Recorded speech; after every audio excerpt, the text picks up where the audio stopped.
There we go. It should be live in a second. Let's check audio levels when we get on. Yeah, seems like. Yeah.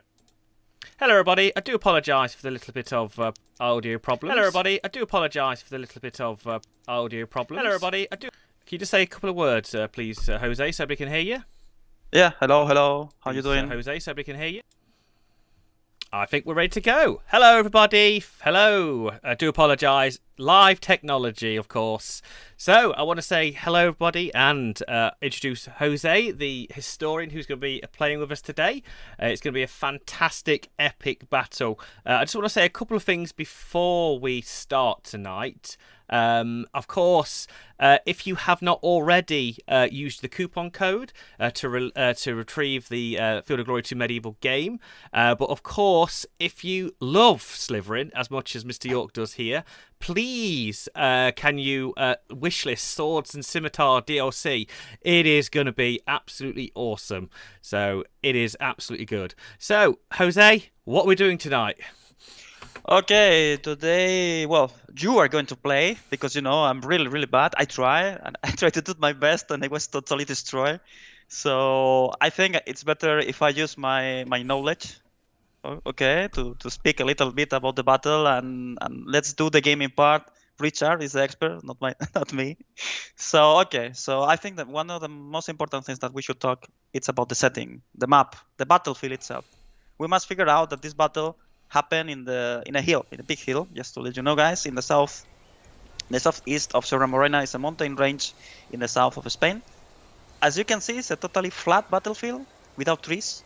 That, in my opinion, it was one of the keys of the victory for the battle. The situation today is a little bit more different, of course, than 800 years ago, because we can find several trees, pine trees mainly, right now. But if with more mental exercise, if we will be there, and we remove the trees, it will be easy to figure out how it was the landscape for this mythical and epic battle that has a very big, and again, I want to highlight, it's crucial for the Spanish Reconquista. So we are not going to talk about the historical background or historical precedents because otherwise we're going to be here just talking for hours, and we need to focus on the battle itself because this is what we want, right? We want some action. Richard, what do you think? It's going to be brilliant. I've got to say, I will a little bit spoil it. This is the first time I've played this battle tonight. We are playing on King difficulty, as always. I've got to say, Jose, when I saw this battle, when I clicked it just to see it, it was immense. For the Crusaders, it looks like a big, daunting task to kick the Almohads out of Iberia. It's going to be difficult. I've got to say, I'm excited. So remember, ladies and gentlemen in chat, if you want to ask a question to Jose, and hopefully he can fill us in with some great details. So what I'm going to do, Jose, I'm going to start, think about what tactic I would do if I was the Three Kings. So just want to explain to us the Three Kings and what positions they are on the battlefield. Okay, let's talk about the armies. Okay, so let's talk first about the Christian army. On the right flank, there is the King of Navarra, Sancho VII, with 200 knights. The flank is always reinforced as well with Castilian militian units from different Castilian cities. So we can find, a unit from Madrid, a unit from Soria, from Medinaceli, and other cities. The center of the Christian army is the place where there is the most important Castilian units with the military orders, the elite troops of the Christians. In this battle, we can find Templars, we can find Hospitallers, and we can find the two most important Spanish orders, military orders of that time: the Order of Santiago, the Order of Calatrava, with the Maesters there, ready for the battle. The vanguard was led by the most important Castilian lord, the Lord of Vizcaya, Don Diego López de Haro, a fucking legend in the Spanish history. On the left flank, we have Peter II, King of Aragon, with his troops. We don't know exactly the numbers, but in my opinion, he arrived to the battle with 1K and 4K soldiers, and the flank as well, it was reinforced by Castilian militian units as well. Of course, we have to figure out that it's not just one flank, the center, and the other flank, because each flank and each body of the army should have at least 3 lines. There is the vanguard, there is the center, and they are the reserves. So where are the kings right now? The kings are on the reserves of each side. So we have we have the on the right flank we have the King of Navarra at the rear of the flank. We have on the center the King of Castile, and on the other flank, on the left flank, we have Peter II, the King of Aragon, with his troops, as I said.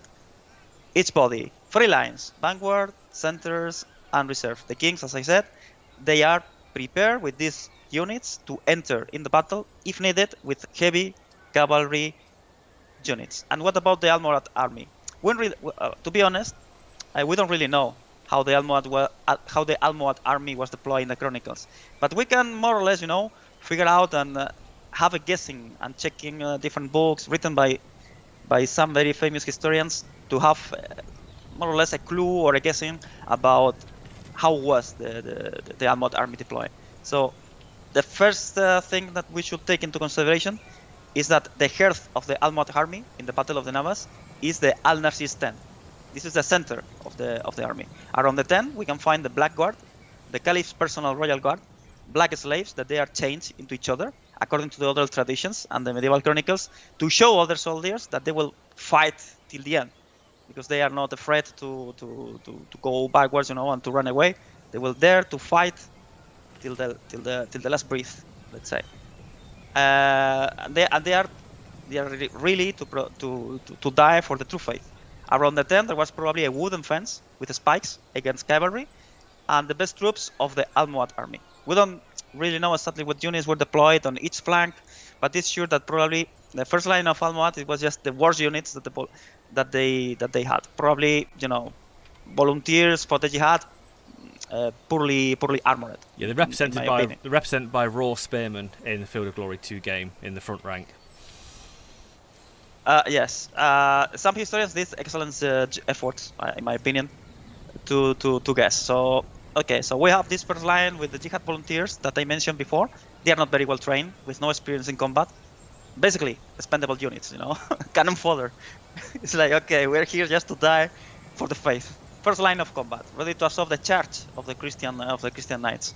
Remember, Templars, Hospitallers. I mean, the best of the best that the Christians can put on the battlefield. Just behind on the first line, or even on front, because we don't really know, because the chronicles sometimes they don't give any details.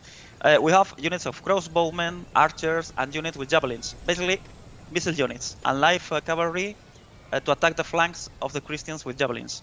Some historians mention this famous Turkish archer cavalry in this line, but we don't know. We don't know if these famous Turkish archers was in the first line, or in the second, or in the third.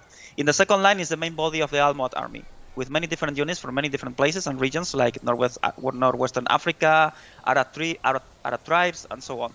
They had regular and heavy infantry soldiers with pikes, and the most powerful heavy Andalusian cavalry with Arab light cavalry that they had to flank. Their main mission is to try to flank the Christian army. I would like to speak a little bit more about these Andalusians heavy cavalry, because they use the same weapons as the Christians. So they are very well armored with chainmail, with an iron helmet, and with long spears. And also we have the third line that we already talked. Is the Black Guard with long spears, the Aimsleven. They are deprived because they are slaves. They don't have any armor. They are just naked with a long cloth, no armor, just chained to a post, and ready to die. And just behind them, the archers and the crossmen as well. They are now in the top of a mound. It's called the Mount of Olives, and this is a very good defensive position because there is a bigger slope. So the Christian army, they have they will have to crush the first and second line, and then they have to climb, let's say, while fighting to reach this tent, the tent of Al-Nasir. Oh, brilliant. That sounds fantastic. So, shall we begin this battle, Jose? Let's go. So, I look at this battle very difficult for the Christians, in my opinion. The fact is, here we have a major hill to climb. Lots of decent Arab cavalry. I am very afraid. Was it a tactic for the Arabs in this time to use, light cavalry to bait Christian knights forward, and also other baiting techniques for the heavy cavalry? So what? Yes, please repeat. What I'm going to do, I'm going to start playing on very slowly, just to let you know. Okay. So I'm going to power forward a little bit here. Okay, roll out. I've got a tough journey here. The fact is, the Almohad have tons of cavalry, so we've got to block and push. It is, of course, my main goal to get to Mohammed, hopefully, and destroy him or rout his units in. Remember, in Field of Glory 2, we talk about POAs, points of advantage. The Arabs are numerous, but the quality is slightly lower, but we have absolute fantastic. We have kings, we have sub-generals, we have the armour, we have the knights. The fact is, are we able to push forward and hopefully not get too enveloped before all this cavalry gets in? This is a difficult battle, I think. Even though it's historically a victory for us here, this Field of Glory 2 Medieval Reconquista DLC makes it viable for probably both factions to win this battle. So, but kudos, of course, to the devs. How balanced these maps are. They're very difficult for both ends to have a massive advantage. I've got to say, looking at this tonight, and like I said, this is probably the second time I've just looked at it. It's not going to be a good ride for us here, just to get past and not outflanked by this cavalry, but also our slightly outnumbered infantry. But as you mentioned, Jose, the front rank, all I can see is raw spearmen, which are just the holding line here, really. Absolutely, these guys are going to take some hits, but of course they will fall to the end. But as Jose said, these guys are on a hill. We've got a disadvantage here. Of course, Field of Glory 2. This is a POA advantage. This hill helps them, in this defence. So our hopefully cause would be to hopefully bait them down a little bit while we push forward. So let's see if I can do one better tonight. So I've got to be careful. The three kings could get in a particularly sticky situation if I advance them forward. So we're going to probably try and advance our lighter troops forward to harass, hopefully bait the Arabs into making a charge. I think that's a viable tactic tonight. Sounds good, but historically speaking, the army who start the fight, they were the Christians. So, well, we'll soldier forward, but I'm still apprehensive about the flanks. Both flanks, of course, are going to be a little bit of a problem here. Okay, let's be very careful. People know I'm a very cautious Field of Glory 2 player, but I've got to say sometimes the game can surprise you. We are, of course, playing on one of the harder difficulties here, but we'll see. I'm going to try and bait them down or cause some harassing fire, but as you can see, the Arab forces have a mass of archers, medium infantry on that hill. It's going to be a case if we can push forward. I think I've got to be careful. Of course, in Field of Glory 2 Medieval and Fog 2 Ancients, having a sub-general or one of the kings in one of these units will give us a distinct advantage in combat. But also, of course, as well, the issue is, the fact is, they do have a chance to die in battle, so we still have to protect them. But, of course, they will, of course, boost morale around them. But, like you said, we've got to get a little brave. Okay, let's see. I think I've moved all I can. We've just got to see if the Almohads give battle and commit, or do they sit back and shoot us? Nice, I see you're starting being close to the enemy, so be careful. We've got a bit of brave. People know on chat how we play Field of Glory 2 Medieval. People know I've got to bait them forwards. I've got to bait them forwards. Try and let them lose formation. Was like coherency a major form in this battle? Was holding the line for the Christians? Was that a good thing when they did that? Did they hold some cohesive line to charge? What the Almohad army tried to do is like to absorb the first charge of the Christians. So was it all about that first charge with the knights? The first charge, and also we talk about these light cavalry units that were on the flanks of the Almohad army. So they were expecting to absorb the first charge, and also they tried a couple of times to surround the Christian army with on the flanks with this light cavalry. The problem here is like this battlefield, as we said at the very beginning, is very flat, and also another thing that we should take into consideration when we are talking about this this battlefield is like the Almohads, they were deployed close to this mound with this big slope, which means it's a very good defensive position. And also, they have these spikes around the tent that it's on the top of the hill. On the left flank of the Christian army, there is the Robin's King protecting the left flank of the Christian army. And on the right side of the Christian army, there was an area full of big mounds that make impossible to cavalry to maneuver or carry out surprise attacks. This is very important because it's just an open space for both armies without any big possibilities for complex maneuvers or flank movements. It's just an army against each other, face to face. Definitely. Which So how would you rate the, of course, translation from the Battlefield, how it was then, and how the developers on Field of Glory 2 Medieval done it? I really like how the map is developed because it's very close to reality. I have the opportunity to play, as I told you, one battle. I was totally crushed by the Moorish, but I really enjoy at least I feel part of the Christian army, because you have the Lord of Vizcaya in the battle, you have the Templars, you have the Free Kings on the battle, so it's very immersive. I really enjoy it. I will just say to everybody on chat, if you are talking, or if you are chatting on, of course, Facebook or YouTube, I can't hear the comments. So if you do come onto Twitch, you can ask any comments or any questions to Jose. But like I said, remember, ladies and gentlemen, there is a coupon. And of course, Field of Glory 2 Medieval is of course available on the Sliv store now.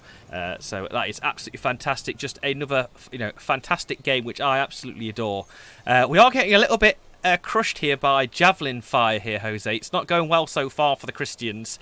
We've had a couple of shots. These light archers, light cavalry are something, very scary force in Field of Glory 2 Medieval Reconquista.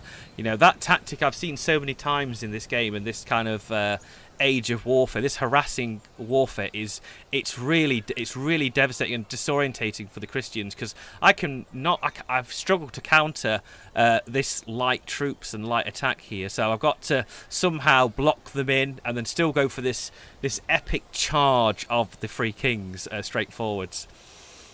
That's exactly what happens in the first chat.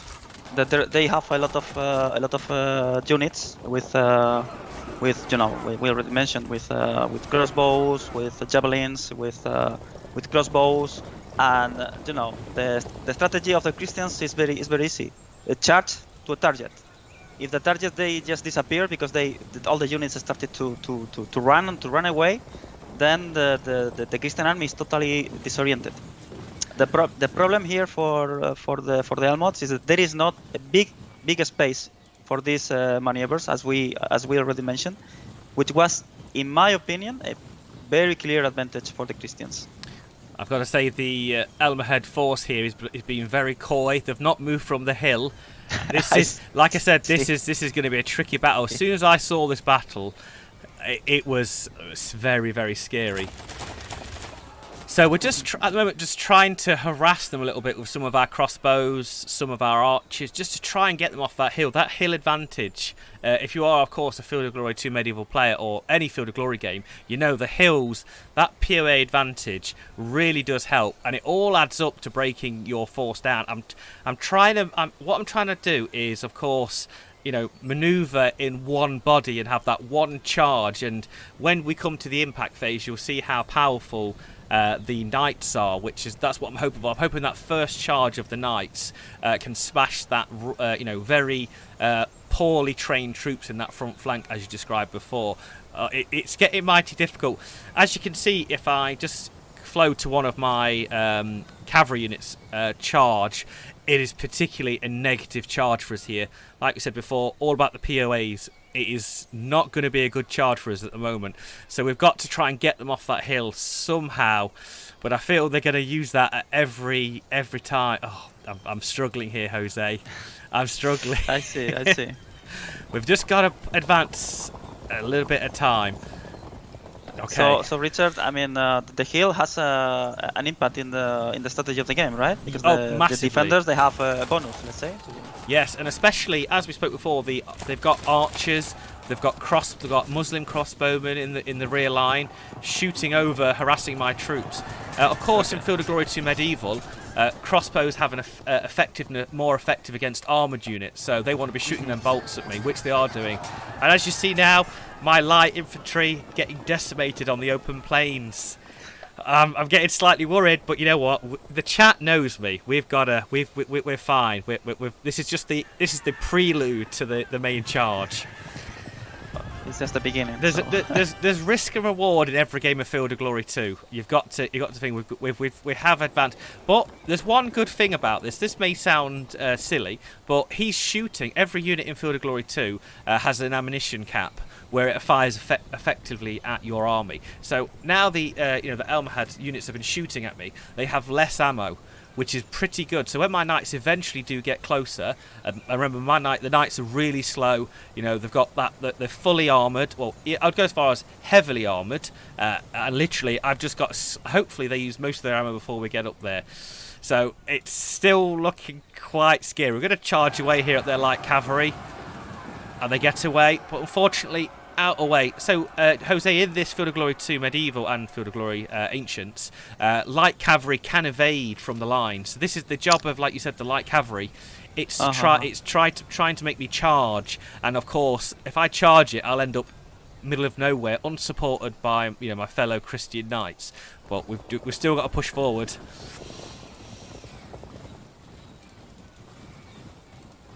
When I play, I just charge, and of course I lose the battle.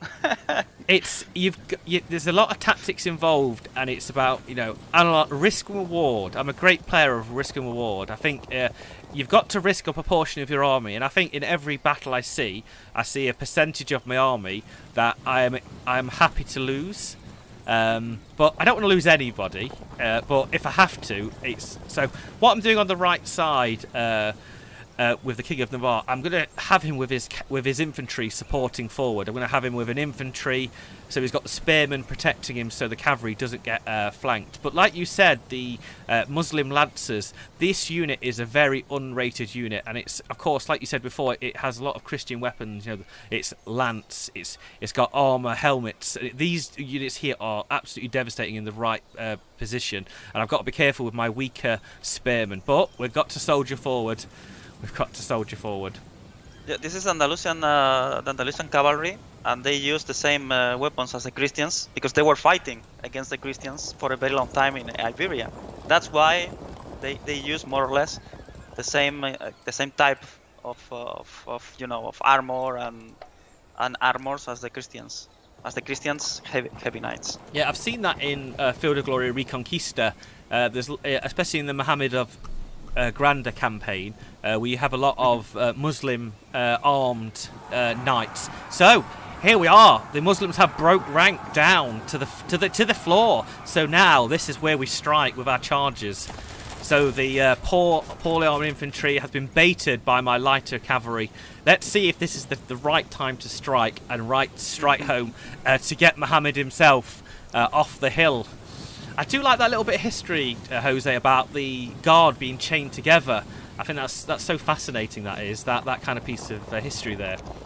Yes, it's called the Black Guard because it was composed by slaves taken from Nigeria or Senegal, if I'm not wrong, and because Moorish and the Moorish Empire. And the Almohads, they have a very big influence there. So more or less they were around 1,000 of these slaves. Remember, without any kind of armor, just with a spear, waiting the cavalry, the enemy. and they suppose that they will fight till the end. They will change. Well, we don't know, because the chronicles, they have different. They give to us different information. The one possibility is that they will change each other, or they will bury even the chains on the floor. But I think it was something more like ceremonial, because if you bury the chains, you really will not have mobility to fight, right? That's it's an exciting piece of information, though. I can't imagine being chained, even like you said, or any form of restraint, and that is all you're told to do. That, I mean, unfortunately, if you're a slave, you have no choice. But do you fight harder if you're a slave? That's the question. Yeah. One point that it's interesting in my opinion. For example, Saladin the Great, it has his royal guard, and the royal guard was called the Black Guard as well. Ah. So might be some kind of tradition. Okay. In the Arab world. So, because, for example, sorry, we're just about to come to a key moment. So. Yeah, please go ahead. So, we're guys and girls of the chat, wherever you're watching, we are going to go for our first nightly charge. We are moving Lopez himself to another unit to charge down one of the generals in the Almohad unit. So, it's all green on the impact. This is, Jose, this is where knights, of course, they do benefit from charging. So we're going to try a little bit of a cheeky charge here, and if we're able to break some line, with Field of Glory 2, of course, the series, we've got a couple of levels of cohesion, what happens when we get disordered, and it affects how we fight in this game. And literally, the more disordered you are, the less effective you're going to fight, and the more likely you're going to fragment, and then, of course, break. So we're going to try a charge here. Just let you know, Jose, there is a chance my general could die here. So we're going risk and reward. Go. He died! He died! Lopez! Oh, no! So cursed! Cursed! I told you, it's how the dice are rolled on Field of Glory 2 Medieval Reconquista. Oh, Christendom, what have we done? So, our general lays dead on the field. But, Jose, that's not the end of it. Do you know what happens now? Everybody within that battle group will take a cohesion check. So, as my general falls with his sword in his hand, there is a chance now for my rest of my army to start break. Oh, the chat is going crazy. I told you it was going to happen. Let's see. Oh, so the knights to the left break to disordered. Oh, Jose, like I told you, it happens on streams. The first charge. Well, yeah, but that's why the first charge, historically speaking, was done by the military orders, the Templars, the Hospitallers, the Order of Santiago, and the Order of Calatrava. The 4 Heidmeisters of each order die in the battle. Yeah, that was exciting, but that happens. So I'm glad you experienced that. Yeah. Imagine the head of the Templars, the head of the Hospitallers, the head of the Order of Santiago, and the head of the Calatrava order. The 4 most important guys of the military orders in Spain, they die in the battle. So imagine how brutal the first charge was. That was brutal because poor Lopez, he died. I had a little bit. I've got a little bit of a tear there. All right, but I told you the king was on the on the rear. He's told you. He's still here. Alfonso's fine. He's lingering in the rear. We'll bring him up next. Joe Jose. He's in next. It's his turn. Okay. It's his turn. Okay. So we are going to retreat. We're going to retreat our light troops. The Lord of Vizcaya has died then. Wow, that was epic. Okay, so we're going to try again. We're not being disheartened by the fall of a fellow Christian here. We have to soldier on. There is no back. We're going to go for another charge. Unfortunately, come on, do it. We don't get disrupted. Aye, well done. This is what I like to... We just get pushed back. It's fine. There's no disruption. Okay. So we're pushing our infantry forward. We've got to get in there. And hurrah! Pushing the enemy Muslim spearmen back. We've got to take this take this momentum forward. But unfortunately, like I said, Jose, one of our units saw the general fall, and the Castilian Knights became disrupted because of it, which is, to be honest here, that's bad. I don't like them being disrupted. They do have a chance to rally up if possible next turn, so they will always try and rally up. But we've got to keep going. We've got to keep going. So we're going to try another charge here. We're pushed back again. So unfortunately, the initial charge here has not gone so well. So let's see if our flanks will be able to hopefully make up for it. So what we're going to do, we're going to push some of our infantry forwards, try and block the cavalry on the left. And of course, we're going to charge forward here. So we're going to move our cavalry here. In we go. No disruptions. During the battle of Las Navas, for example, the Almohad army, they try to surround the flanks of the Christian army with light cavalry. But if we remember, the Christian army was divided in 3 lines, and these units that were in reserve, they were used to stop these charges that happen like one or twice during the battle. So in this case, Alfonso VIII, he was very clever from the very beginning, and he was ready to stop the main strategy of the Almohad army in this battle. Something that he didn't do in the battle of Alarcos when his army was totally defeated. Okay, it is Sancho's turn to do his epic first charge, Jose. Let's hope he doesn't die as well, because it's an omen. Okay. Well, brilliant. We actually impact the enemy cavalry. They don't lose any cohesion, but thankfully we stay kind of drawing there. Oh, it's a bit risky, this is. I see. I'm not entirely... That was very unlucky. But you know what? It doesn't matter. The main thing is about playing Field of Glory 2 Medieval and any slivering game is that you have fun and you learn about history. This is why we're here tonight. And I've got to say, of course, Rob in the conversation before with Marco was very, very interesting. Everything he said about this battle and, of course, about this period in time was just absolutely amazing and very interesting. Hopefully everybody in chat was there as well. Okay, so I've got to end the turn. It's not looking good. So what do you think, ladies and gentlemen of the chat? Have I got a chance still? Have we just chucked too many troops in at the initial charge? Or do you think there's still time for us to gain this advantage back? You can win. I trust you. I'm fine. Win or lose, it doesn't matter. You're a good general. That first charge set the tone. It really did. Yeah, true. Do you know when you say it shouldn't go wrong, it should work? That's what happens. Mordante, come on. I need some positive waves in chat. We need everybody to go onto the Sliverin store and, of course, on Steam and wishlist Swords and Scimitar. Because I've done it already. Because it's true. You started with a big disadvantage, right? Because the Almohad army was bigger than yours, right? Oh, definitely, yes. It's massive. I think this is what happens in real life as well. So, of course, we will never know the number of soldiers who fought in the Las Navas, because the chronicles, they are not valid sources to check this information. According to the chronicles, we're talking about that the Almohad army, they have hundreds of thousands of soldiers, of knights, which, of course, it's clearly a wrong number. So, the Almohad army is certainly trying to encircle us here. It's certainly getting a bit busy on our flanks. I'm starting to worry. Hopefully our quality of our Crusader troops are better than of course, the Almohad basic infantry. Yeah. As they said in the chat, you always have a chance. So yeah, the battle is not lost, not yet. Okay, we've got a couple of wins there in the combat.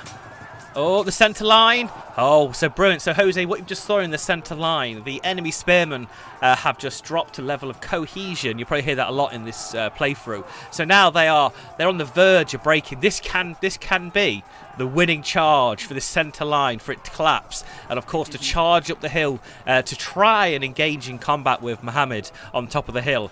I'm feeling confident now. We broke that unit. We may have lost one of our kings, but of course his spirit is going to live in that initial charge.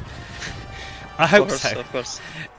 Okay, are you ready for it, ladies and gentlemen? So, let me just say, remember, this guy's a sub-general, Jose. He has like a command radius, a command bubble, as you so far. So when he breaks, there could be a chance, a slim chance, but with the positive waves in chat, of course, wishlisting swords and scimitars right now, it will, of course, break and will charge through. Alfonso has joined the charge, because you know what? Alfonso is going for the first charge, because I know the chat is probably egging me on. So we've got a chance.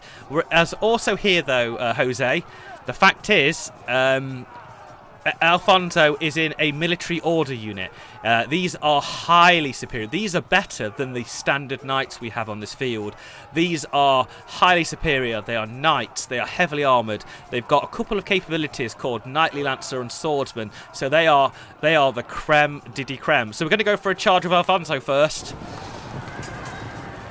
Let's go. He struck hard. He won the attack. But amazingly, the Almohad spearmen hold the line. So we're going to try the break. I need to break this unit. Fantastic. There we go. There we go. So let's see now. No disorder. Yeah, that's unfortunate, but we're going to go forwards regardless. Oh, the knights charge, but of course are repulsed by the Muslims, the Muslim spearmen just holding that frontal line. Oh, it's going to be interesting. I was expecting a break or two there, so we're gonna try and just hold our flanks. The Muslim spearmen and the Muslim cavalry on the right and left are slowly trying to hold us in. You see, there's been a couple of breakaway units here. As you can see on the mid-left section, we've got a cavalry unit which is broken through, which now, for the next couple of turns, could be innocent. But of course, they can turn around and threaten our entire centre flank. So it's going to be interesting. So what we need to do now, we need to turn a lot of our units here. So a lot of this Berber cavalry, as I mentioned before, a lot of the Arab cavalry, the Almohad cavalry, evades. It doesn't want to attack. So I'll show you probably. I think this cavalry does evade, so we should charge them. And there we go. Off they go. They don't want to fight. But luckily, we get enough AP points to charge down. And, slaughtered. That cavalry unit is now on the left. We're filled with zeal. So, Pedro has done well. Pedro's done really well on that left flank. But it is now unsupported. So we've just got to hold this line now. I'm quite happy with that. Quite happy with that. So, at least one of the kings did well this game. Okay, so we're going to keep this medium infantry holding this unit. I think our Field of Glory 2, a main tactic is zone of control, Jose. Probably everybody who's watching who's a Field of Glory 2 fan will know about zone of control. What you want to do, you want to lock your opponents in combat. So you can see here, I've got this unit of medium troops. It's got a couple of dotted lines in front of it. We're holding that cavalry unit in a zone of control. For him to back away, he would have to take a couple of cohesion checks. What we don't want, as you can see, we're in some rough ground here. Rough ground's a really bad day for any heavy infantry, which the Almohad troops are, and of course the cavalry. They don't want to attack here, so this is a fantastic position. We've got these medium troops. That could save us a couple of turns. So we're going to do the combat to the left. Fantastically, we win the combat against the Arab cavalry, but they've got as enough zeal as we do. They hold. We wanted to break them, but we didn't. And again here, for example, we can see again the flags of Castilla. So we can see that the developers they have the historical aspects of the battle into consideration, because remember, the king of Navarra, the king of Aragon, they were supported by Castilian units. So here we can see in the game that in each flank the Castilian flag, because this historical aspect of the battle was even taken into consideration. Brilliant. So, I've got to say, a good point of Field of Glory 2 Medieval is the flags and the unit models are absolutely gorgeous. Of course, kudos to all the developers and of Richard Brody doing an epic, strategy game, and of course trying to be historically accurate as possible. Congratulations, Oakenshield, for redeeming Field of Glory Medieval. Good sir. Alright, so let's crack on with the battle. You got a question in the chat, Jose, about Pedro's name. Is it misspelt in the game, or is that how it's spelt in Spanish? No, it's Pedro. Yeah, it's with D.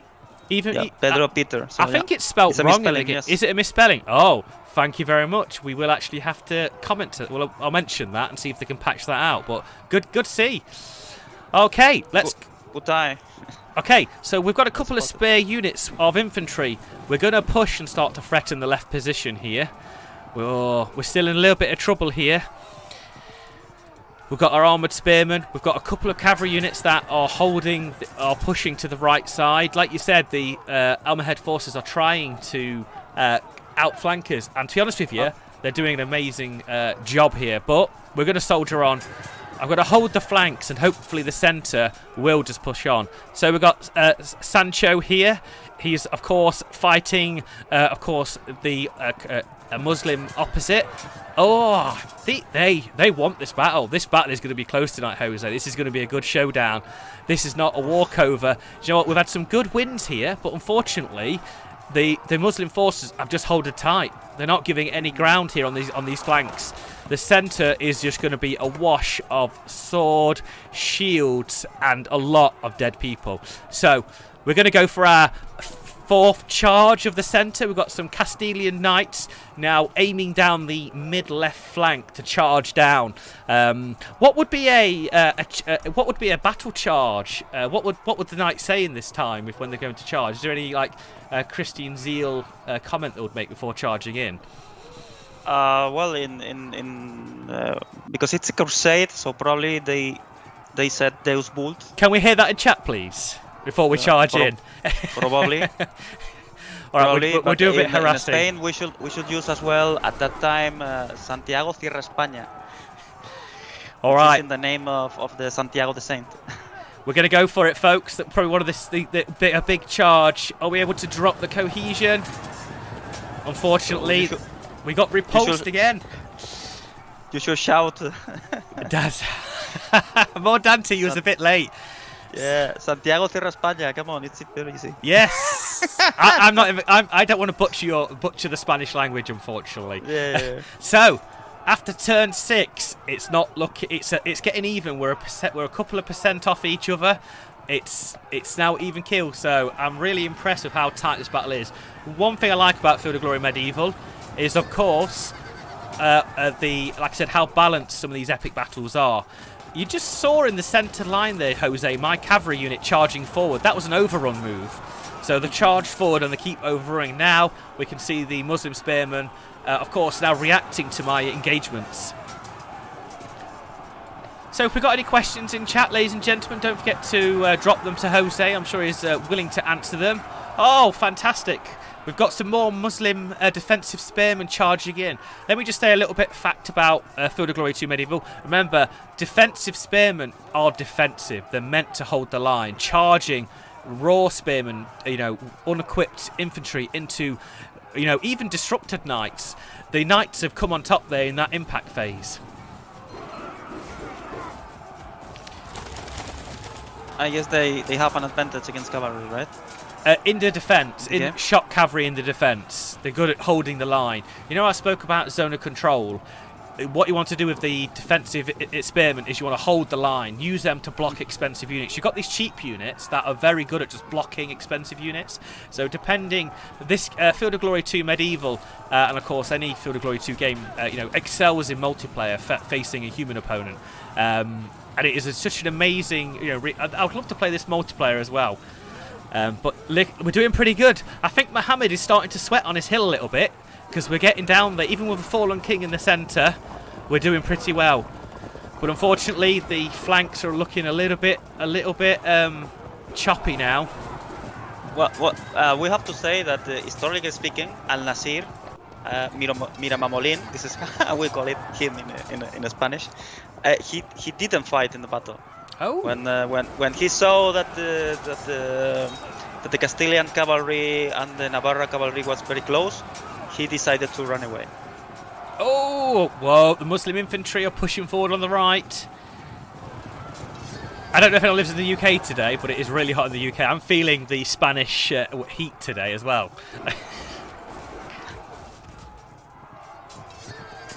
It's looking a bit. This is looking a bit juicy. This battle is at the moment. Our flanks are failing, but we're going to continue to push on. Some of the cavalry, the Almohad cavalry, is starting to falter on the flank, so we've got to keep that advantage, that momentum. And the Castilian knights in the centre hear the call and have just rallied, so that's pretty good, Jose, for us right now. We've got a couple of good rallies on the centre. We've got a couple of disruptions from the Arab cavalry, so we've just got to soldier on. We're going to do the Castilian knights in the centre, who are going to hopefully charge on to Mohammed himself. So we're going forwards. Ooh. Okay. Alfonso is so what I'm gonna do, I'm gonna bring Alfonso down to the centre, and we're heading straight for Mohammed. We're going straight down that line. We're gonna fight him in this. We're not gonna let him flee. So did Mohammed survive the battle, or did he flee the battle at the end? He survived to the battle, and he was be able to run away thanks to this black guard that they fight till the end. So, and the fight that happens around the red tent of Al Nasir was bloody, and it was terrible. I mean, of course, the chronicles, they don't talk a lot, but I'm totally sure that it was totally bloody and very, very difficult, mainly for Sancho VII, King of Navarra, who was one of the main attackers to this position. Because remember, it was on the top of the mount. They have the biggest slope. There is also the fence, the wooden fence around the tent, and also there were some units with the crossbowmen. There was also slingers as well, and also some units with javelins. So it was really, really bloody. Oh, that battle. Just as you're speaking there, Jose, we've done a couple of good charges on the left flank here, but unfortunately the infantry, the Castilian infantry, is letting us down. It really is here. Our cavalry, it's all about the cavalry in this battle. The heavy knights are pounding the Muslim front line. I mean, it's as we spoke about, that impact, and of course, you know, you can imagine it. People on chat, wherever you are on, of course, Facebook, I think Facebook or Twitter, or wherever you're watching this from, or YouTube, sorry. That impact is so deadly with these knights. Always worry about European knights. They are, I think they are the tanks of the medieval age. You know, I can't imagine being hit by a man, on a working horse in full plate armour with a lance. You know, you're not going to have a good day. But let's see if we can be full. Our infantry is letting us down, unfortunately, Jose. But we've got to soldier on. And there we go, another Castilian fantastic cavalry charge. Like you said before, around the red tent at the back where Mohammed is, these obstacles do actually give benefits to the Muslim spearmen here. And they are represented as guard. So these units at the back as well are represented as superior troops. It's obstacle as well, so we're going to get a negated charge here. It's not going to be a good day for Alfonso, but Alfonso is, I believe or not, we are going to get to the steps of Mohammed by the end of this game. I promise the chat we're going to get up there. Okay, we're going to battle to the right. Oh, the Muslim cavalry is doing really well. So am I doing better than you, Jose, last time you played? Yeah, they started. It's going well, right? Yeah, I think so. I'm actually. We'll be able to recover. I think so. That was pretty. That was pretty awesome. Okay, so Pedro is now going to push this left flank. He's gonna. We are getting baited by some Berber cavalry, but this Berber cavalry it's not your average cavalry. It's more skirmish cavalry. It's a lighter cavalry unit. Of course, it's not. It can't match a medieval unit, but the fact is now I've got to ignore it. I've got to push this left position and to help my fellow Christians on the centre line. But you know what? I feel like we're going to do good here. We've just got to keep the pressure up. Unfortunately, we are getting flanked quite heavily by the knights, by their lighter cavalry, and they did quite sneakily get a Berber cavalry unit around our Aragonese knights here. So this could be a little bit of a pain on this left position. Oh, whoa. Some spearmen have gone on the left. Oh, there goes the light troops. The left flank's going. It's not. It doesn't matter. It's just a scratch. Okay. So I think this is all we can do. Oh, unfortunately, yeah, we've got a unit on the right to fight. We've got some medium infantry that's engaged with the Muslim heavy cavalry. It's charging down. We may get a little bit, what's the word? Outflanked here, but like I said before, Jose, we're going straight down the centre. We've got to keep that momentum. I think the time we take the foot off the gas here, we're going to feel a bit of the pain from the Muslim forces regrouping. Yeah, and this is what really happened, historically speaking. Remember that the battle was decided in the center. Yeah. So Alfonso's there. He's there on that centre line. Hopefully he won't die. So we just saw on the mid right section some defensive spearmen charge our knights and sergeants, and with that better impact, the lance was able to disrupt them on that right flank. So we're getting these little wins everywhere, but of course the Muslims are, like I said, slowly breaking our light troops. Of course, in Field of Glory 2 Medieval, there is a break point. So after a while, if we get to a certain point, our army will just break. But I think we're doing all right. So do we have any questions in chat? So remember, ladies and gentlemen, if you are on YouTube or, of course, Facebook, to come to the Twitch channel and come and ask Jose some questions, and hopefully we can answer them. So, Jose, was the infantry a lesser quality than the knights? Was it more levy feudal infantry that came to join the crusade? Well, it's a very good question, because normally when we are thinking about medieval infantry, we are just thinking about the guy with the spear, and that's it. The thing is that in that specific battle was a little bit more different, because there were a lot of well armored soldiers with chainmails, and with this conic helmet made by iron, and also they were they use sword and normally a big shield. So these units normally they were part of the they were paid by the king, because there was like a four different kind of units in the Christian army. We have the soldiers and nobles who, let's say, they are the royal guard. Normally they were around 200 knights. It could be foot soldiers or knights. Also they have the most important lords of the kingdom, who bring their own private armies. There are some very important people with a huge number of foot soldiers, and also the church. They participate in the battle with their own private armies. One of the most important guys of the battle, it was the Archbishop of Toledo. He bring a private big army, and they charge with the king when the battle was close to over. So we need to think that it was a very important moment. We've got a question off Ethan Pixel. What are the best historical sources for the accounts for this battle? Is it mostly Christian point of view sources given that won it? So I think, is he trying to say, is history written by the victors? Well, yeah, of course. Unfortunately, it happens in all battles. Well, if you check the Arab chronicles, they don't give so many details about the battles. Of course, if you win a battle, you want to highlight and make propaganda about it. If you lose a battle, you don't want to talk that much about it, right? For example, just to give an example, the Christian chronicles, they said that they lose only between 30, 40 or 50 soldiers during the battle. Really? Which of course, yeah. Wow. With the Spanish, Jose, I'll stop you once. I'll stop you there a second. To Innocent III. I've lost a lot. We did a very Christian great battle. We lose only 50 men. We killed thousands of enemies. Yeah, I've lost a lot more just now. So, Jose, I'll just stop you for a quick second. We're just about to epically charge through the centre line. Yet again, the knights breaking through. We've got the Castilian knights just about to come through. I think it's the most exacting moment of the battle. It is. We are getting forward now.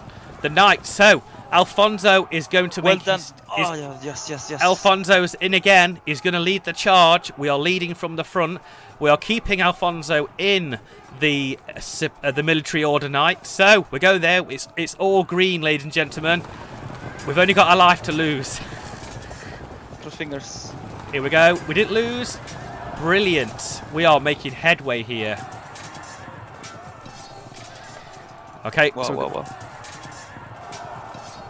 Absolutely fantastic. So, a couple of the archers on the left have broke. We've just got to keep pushing Pedro from the left to rejoin the centre line.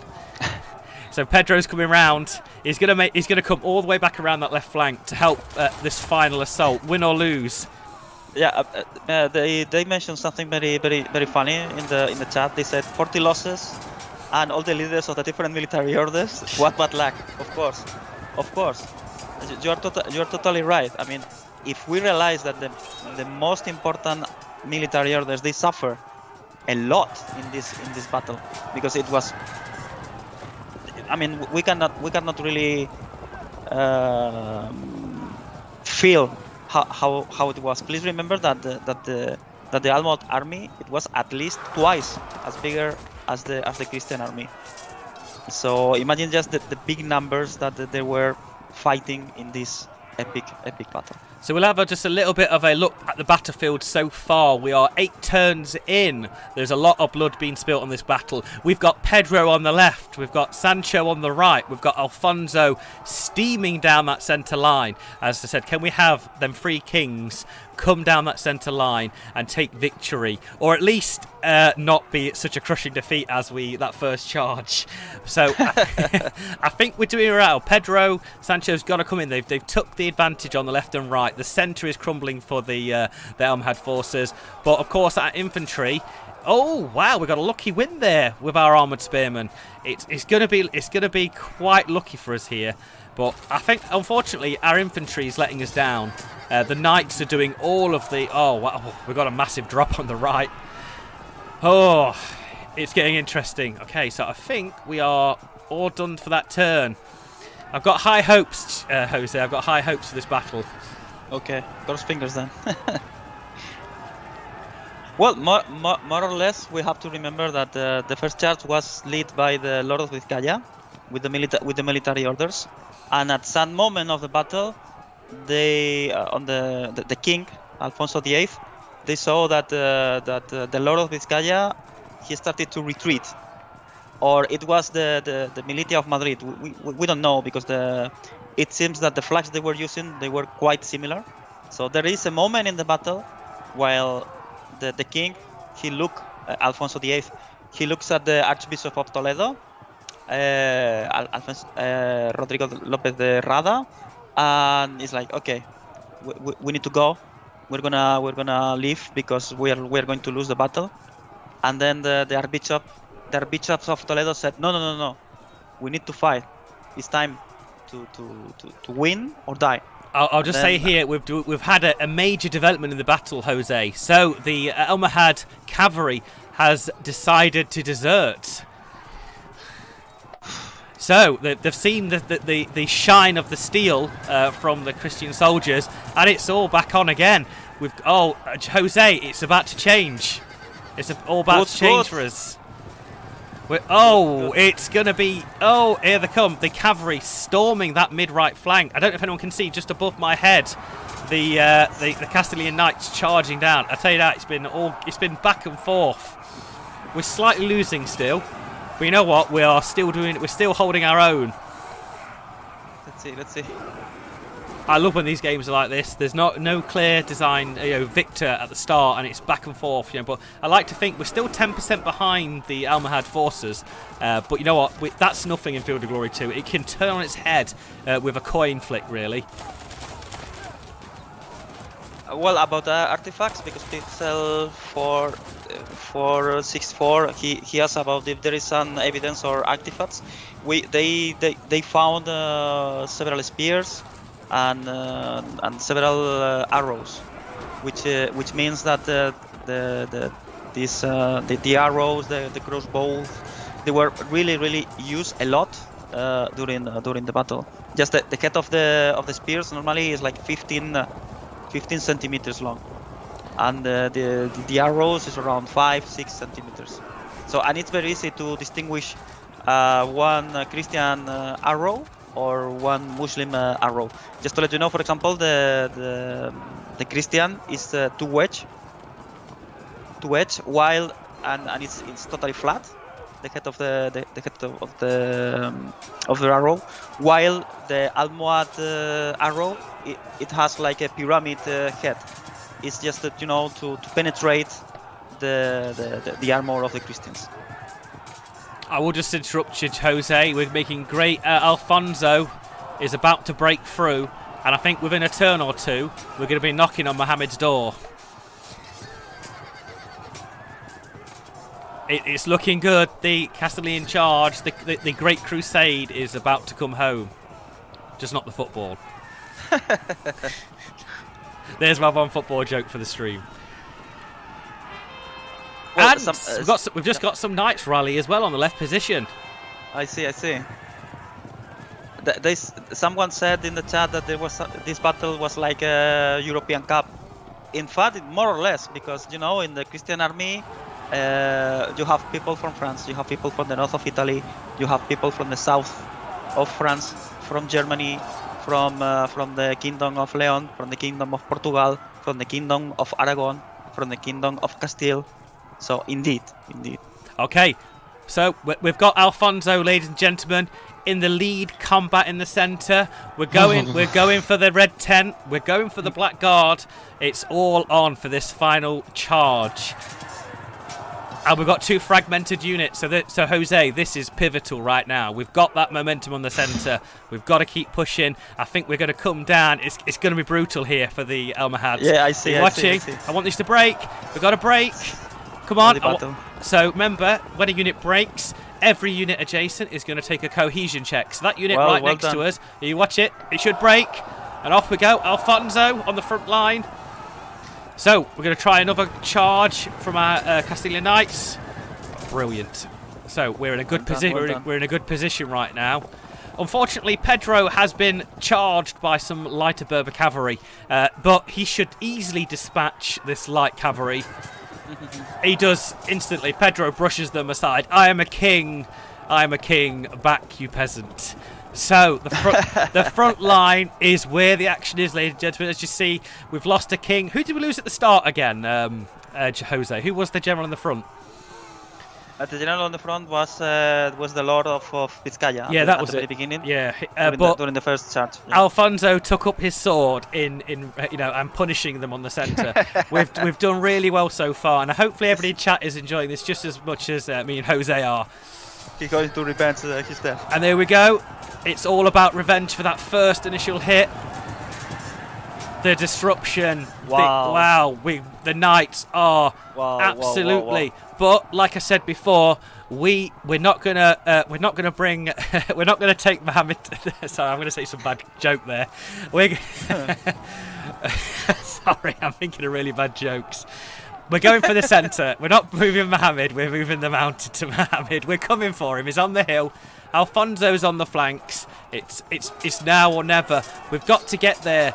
As you can see, the Castilian armoured infantry fragmenting the spearmen in the centre. So we've got infantry support. We've got cavalry support. But remember, the Black Guard defending Mohammed on that centre, he's a tough cookie. It's going to take more than my cavalry to break that centre line. But you know what? We're going to try it. We are currently, Jose, we are even Stevens in points. It's going to be pretty good at the moment in time. I've got high hopes for us. I think we've got a question in chat if you want to answer it. No, there is no plate armor or any kind of heavy armor for the horses. They use paddle armor for the horses mainly. Okay, unfortunately, a lot of our basic infantry is getting collapsed on the mid flanks, but I'm still excited for the centre. It's all there. And remember, because if you can be able to overpass the center, you have the hill, and you have this big slope, and the Black Guard is waiting there. So be careful. It's not over. They think it's all over, but it isn't now. It's And this is what happened. But also, something that we didn't mention is like the Christian army. They were fighting against the Almohads on the 15th, the day before. So of course the Almohad cavalry attempts a retreat from the battlefield. So seeing the shining armor of the knights. We've got fantastic charges here yet again. On Alfonso has now gone a little bit. He's gone a bit rogue, and he's spotted some Muslim archers on the left position, and he's gone for them. So Alfonso VIII, who lost the Battle of Alfalarcos, remember? He's coming out for revenge, isn't he? Yes, he was waiting 17 years for this day to fight against the Almohads who defeat him in the Battle of Alarcos. 17 years, guys. 17 years waiting for this moment. That man knows. Imagine if you are in the skin of the king. It's like, okay, this is my moment. I'm going to charge to win this battle. Holding a grudge. Sorry, because this is incredible. It was a very epic moment. Three kings charging at the same time. A king, the head of the kingdom. Not one single king, not two kings, three kings, three Spanish kings charging at the same time to save the day. Come on, it's incredible. Okay, Pedro needs to turn around, but unfortunately we have that Berber light cavalry. You know, we spoke about the Almohad tactic of using light cavalry that are harassing chargers. Of course our flanks are dissolving, but like I said, we're going for the centre. We are going for the centre. Remember, ladies and gentlemen, if you are watching on YouTube or Facebook, come over to the Twitch if you want to ask a question, and we'll hopefully answer it. We're having a great time here on Twitch. It's drama, it's got suspense. The Knights are certainly holding that line. Yeah, and one question, for example, that the historians they ask for several years is like the numbers of the soldiers who participate in the battle. In my humble opinion, it's just. Of course, here I'm going to share my opinion because each historian might have a different opinion or might come with different numbers. In my opinion, the Christian army was around 20-25k soldiers with around 6,000 knights, which is an incredible number. In the Battle of Horns of Hattin, for example, the Christian army they only have 1,200 knights. So the main body was the army of the Castilian forces between 10,000 and 15,000 soldiers and knights. Aragon army, as we said before, they have like 1,000 and 5,000 soldiers, and the rest, they were members of the military orders. Portuguese, Occitans, French, Italians, or German units. So it's a coalition of troops when you think about it, all them different nationalities coming together. Indeed, because at the end, it's a crusade, right? So you are there to clean your sins. So we're on the losing foot here a little bit. We need to get some points back on the scoreboard. We're 11% behind after some fantastic charges from the Muslim cavalry. We've got to, unfortunately, like I said, poor Pedro on the left position is being kited. He's being zoned and controlled. We've got to charge. He's got to go for the charge. Yeah, but unfortunately, the Berber light horse will absolutely hammer him here. So we've got to concentrate on the centre. We've got to go for. We've got to at least try and take some of these top units down. Our spearmen are slightly degraded. There is an obstacle. Oh, this is Alfonso is now charging to the left, doing pretty well at the moment in time. But we're going to bring our cavalry to the front. Do we catch the Muslim crossbowmen? We've got a chance we might engage the Black Guard on this charge. Wow. Well, we're there. We're at the steps. Oof. Unfortunately, the flanks are failing, but we've just got to keep that goal in sight. Unfortunately, with fragmented cavalry.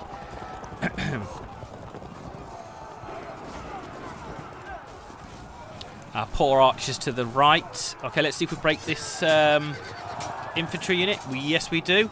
So you got to remember, sometimes, Jose, the cavalry will charge away and pursue for several turns. Sometimes they feel the zeal of battle, and after we destroy a unit, I can't control them for a couple of turns, which makes it very hard to reconcentrate their efforts. So sometimes, like Alfonso here on the left position, he could just keep charging. and there's nothing I can do about it. He's just got to. It's 17 years of pent-up revenge there, you see. Yes, 17 years, and also he was very close to die in the Battle of Alarcos. It was Don Diego López de Haro, who was killed in this battle, because well, you killed him at the very beginning of the battle. He saved the life of his king in that battle, and the complete all the knights of the Order of Calatrava, they die in Battle of Alarcos. So these 17 years. He was preparing the army, he was preparing the economy of the kingdom just for this specific moment, for the crusade. So the crusade it was not something, it's like, okay, let's call a crusade in 1 year and it's done. No. It was preparations of years and years, because they have they have a lot of economical consequences. You have to have a lot of money, you have to speak with the other kingdoms and so on. Okay, Bacchus has got a question. I wonder if, with that number of troops, the limits of supply determine the battle had happened now or never. Was supply an issue in the battle? Yes, indeed. Both armies, they have problems with supplies, and also we have to figure out how difficult was for a medieval army to supply this large amount of soldiers, because we're not talking about 1,000 soldiers or an army with 2,000. We're talking about thousands and thousands of soldiers. So, indeed, the supplies was one of the main reasons why they decided to fight here. But also, the Christian army, they were 200 kilometers away from Toledo. So, basically speaking, the Christian army was in the middle of enemy territory. And even that a third of the Christian army, they just went back to Toledo. I mean, it's very long to explain, but some foreigners, they were not agree with the way how the crusade was led by Alfonso VIII. So they decided to go back to Toledo and go back to their countries. So the Christian army lost around 10,000 soldiers, 10,000 knights. So it was a relief for the supplies. The person who was in charge of these supplies, he was the Archbishop of Toledo. So he was doing a very big effort during months to prepare the army for that. And regarding the Almohad army, we have to remember that they are fighting in their own territory. Yes. So for them, the supplies, it were closer, because at the end they were fighting in their own land. So Pedro on the left flank caught the Berber cavalry that was harassing him, but unfortunately Pedro is out of the game now. He's too far away. These knights are very heavily armoured, and because of their heavy armour, Jose, they are so slow. But it's all on. We've got, of course, Sanchez coming up from the right position. Where is he gone? Sorry, I don't know where he's gone now. Oh, where? Well, sorry, I do apologise. I've lost little bearings. We've got. Oh no, Pedro's. Where is he? Sorry, I do apologise. Pedro's there. Where are we? So we've got Alfonso still on the centre. I've lost Sanchez now. I've lost him a little bit. I'll find him. Okay, Alfonso is there. All right, so we've got to push forward. We've got to try and outflank these Black Guard. But as you see, if I were to hover over here, the obstacle gives a massive bonus. It is very bad for me to charge here. Literally, this is a death or glory moment for the European forces. I think. I don't know. Did he die? I don't think he died. I've lost the king. I've lost the king. He'll pop up somewhere. No, I don't. I think we've lost him in the heat of battle. Okay, to be honest, there's not very much else I can do here for this next turn. We've got to wait for the support of the infantry to come and start flanking the guard. It's now or never for this victory. And talking about the charge of the three kings, please guys, remember that they didn't charge alone. They charged with the Archbishop of Toledo, the Bishop of Narbona, the Bishop of Barcelona. So even the Bishop and the Archbishop, they They charge. There he is. I found Sancho. He's on the right flank. He's gone. He's Okay. charged off. That's why I couldn't see him. Okay. Like I said about cavalry charging sometimes, but that is not a bad position, Jose. I can turn around hopefully and get into this obstacle. This is what I want to do with the Castilian Knights and Alfonso. I want to turn around and flank the. I want to be inside this barricade. And I want to hopefully flank them. We're going for gold here. So remember, ladies and gentlemen, to of course, if you are a Field of Glory 2 Medieval fan and Ancients and you own the Medieval game, redeem the coupon, go onto the Steam store and of course wishlist, show your support to the FOG series, wishlist the Swords and Scimitar DLC because we're going crusading and we need everybody's support here.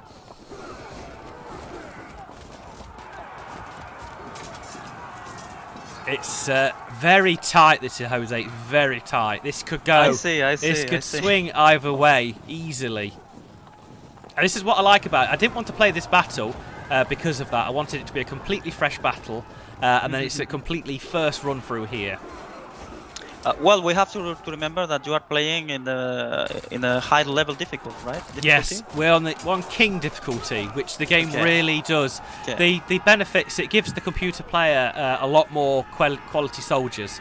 So probably on a lower setting, they've got lower quality. And quality is just another POA for Field of Glory 2 when taking certain tests on charges and, of course, your cohesion checks. That's why the quality was important as well in this battle, because the last charge that was made by the three kings at the same time, they used the elite troops that they have.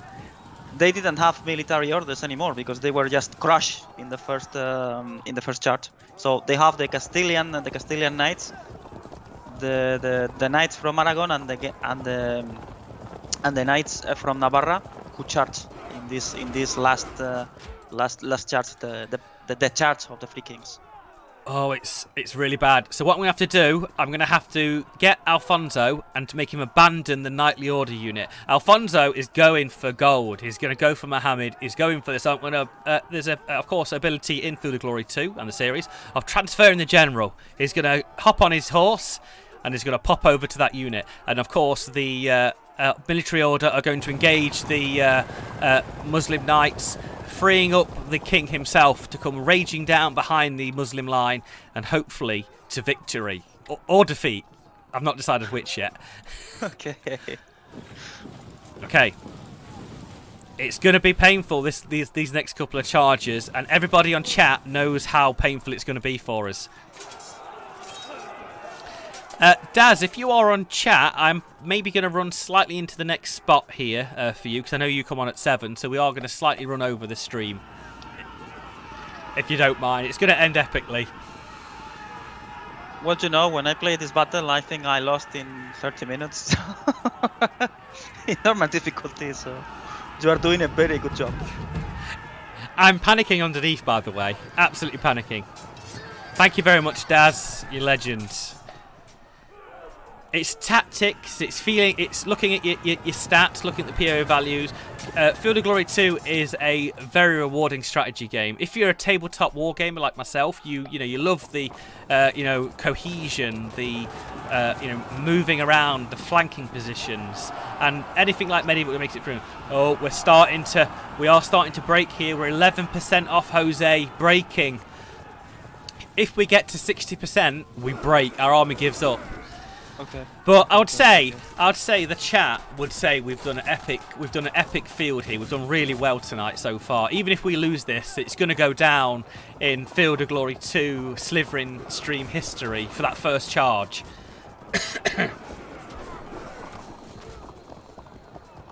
I think people would agree with us. That first charge, it was all about that first charge.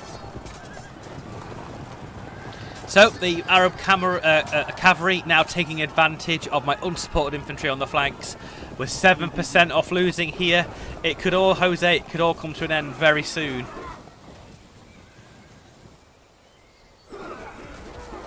And this is a strategy that the Moorish army they try to use in this battle, in the battle of Las Navas. Again through the flanks. We could do with a rally or two. We need a rally. Okay, Alfonso. We're going in. Okay, so what we're going to do first, we're going to break this unit. And then we've got to try and flank these units. Of course, the military order are going to go. Nope. We've got Sancho coming in from the flank. We've got Pedro from the far right.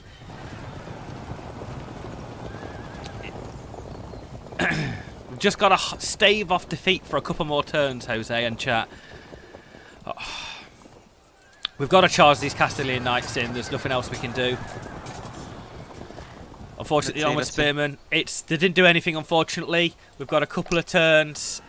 I feel we might get some headway. But, okay, the Muslims rally on the left. They rally on the centre. It's not looking good. They've got a little bit more faith than us at the moment.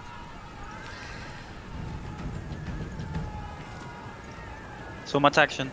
It's so much action. It's very Jose. This event is brilliant because this game, like I said, is a very balanced game and it can go either way. And this is why we play historical games. Is for the of the what if situations. If it happens like this, it doesn't. Let's be honest.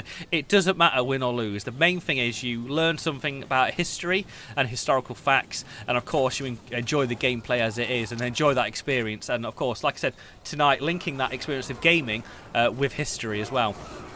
I totally agree with you because at the end you can learn history with video games. It's fantastic.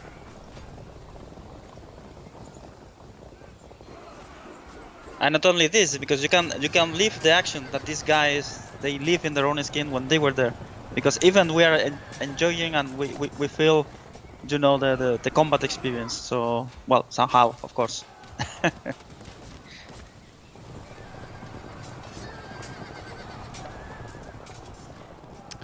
That obstacle, that centre. Did the Knights ever make up to the centre where the Mohammed was actually stationed? Yeah, he was on the tent. He was looking at the battlefield. When they see that the Free Spanish Kings they started to be closer and closer and closer in the last charge. It's like when he see that the center is just collapse. And the Moorish soldiers they just to run away. He decided to do the same, and that's why he saved his life. In the last okay, it's going to be risky here next turn. Alfonso, next turn. This is to the chat. Is going in. It's going to be a horrible, brutal charge, but we've got a last couple of turns. Everybody can see this. Everybody knows the utter strain, how much I don't want this charge, but they're in obstacles. It's just going to be a couple of turns of me manoeuvring around. Pedro, Sancho are both trying to get in here from the flanks to support Alfonso. It's going to be a last hurrah. It's going to be a last hurrah. Yeah. And this is how this wooden fence is even in the game. It's even in the battle. So this is a small little things that makes this kind of games small gems, you know. Oh, it's pressure. It's pressure, Jose. It is very pressured right now. You don't know how intense this last couple of turns is. I know. I'm suffering with you, right? I'm suffering with you, man.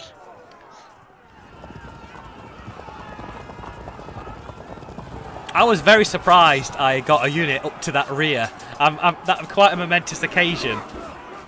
Oh, we got an auto break. The Spearmen sensing victory got a hail of javelins towards them. Like I said, the Almohad strategy of harassing with javelin troops, all these light troops have paid the toll on them poor Spearmen.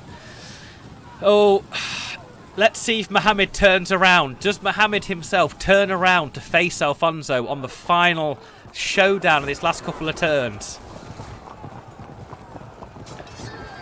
Oh. And in this, and in the red tent, there was the treasure of the Almohad army, because you know when you go with your army, you have to pay the soldiers, and that's why all the treasure that the army was carrying was in that red tent. Unfortunately, Jose, we've got to the 60-point break. I'll just let you know, if we don't rally this turn, the game is over. The game is over. It's unfortunate. Come on. Unfortunate. Can we get a rally in chat? Can we get a rally? Just one rally. Anybody. use your magic. Come on. The RNG is with you. Any rally will do right now. Anything, please. Unfortunately, that was such an anticlimax. Come, somebody's got to rally. The chat feels it.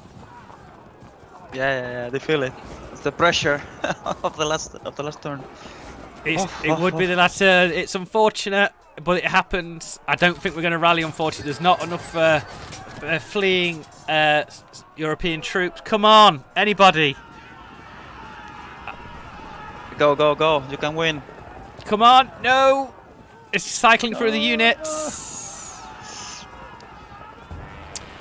Defeat. Lady Luck did not, of course.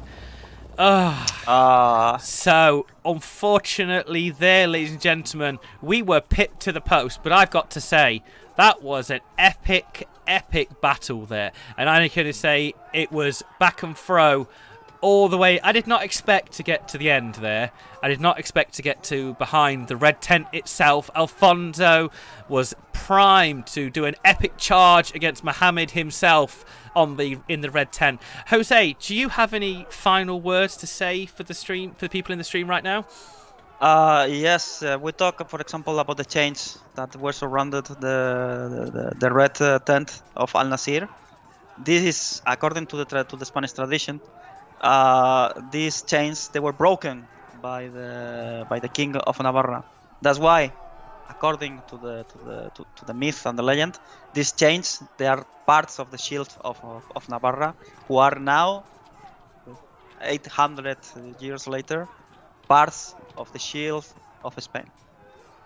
Absolutely fantastic. Jose, I just want to say thank you very much for being part of tonight's stream. I hope you enjoyed my interpretation of this battle of Valena das... I can't pronounce it. I keep pronouncing it wrong. Can you pronounce it for me again? Who? What? The battle name. How do you pronounce it properly? Because I'll butcher it again. In Spanish, yes. Okay, in proper Spanish. Las Navas de Tolosa. That's the one. So there you go. I want to say thank you and hope you enjoyed my interpretation of the stream. It was fantastic. And I've got to say, you know, having your historical input about what was there, who fought with there, you know, and of course, you know, how we tried to recreate some of the action there today. So, remember, ladies and gentlemen, of course, if you do not follow Slytherin on Twitch and other social medias, please do so now. Remember, there is a coupon, of course, for getting 20% off Field of Glory Medieval. Field of Glory 2 Medieval, of course, is in the Sliv store, which is, of course, you guys know if you're watching on Twitch. Of course, sorry, one more thing, Jose. Please yes. Wishlist Sword and Scimitars to support Slytherin and the ever-growing DLCs for their games. And that's kind of it. Any more final words, Jose? Yes, one thing that we didn't mention through the whole battle. Today is the anniversary of the battle. 812 years ago, this battle happens.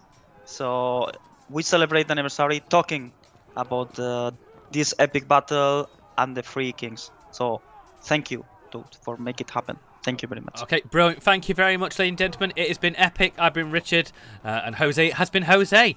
Stay tuned for more, of course, Field of Glory 2 Medieval from Daz Tactics himself coming up very soon. We've slightly gone into a stream. So, like I said, thank you very much, ladies and gentlemen.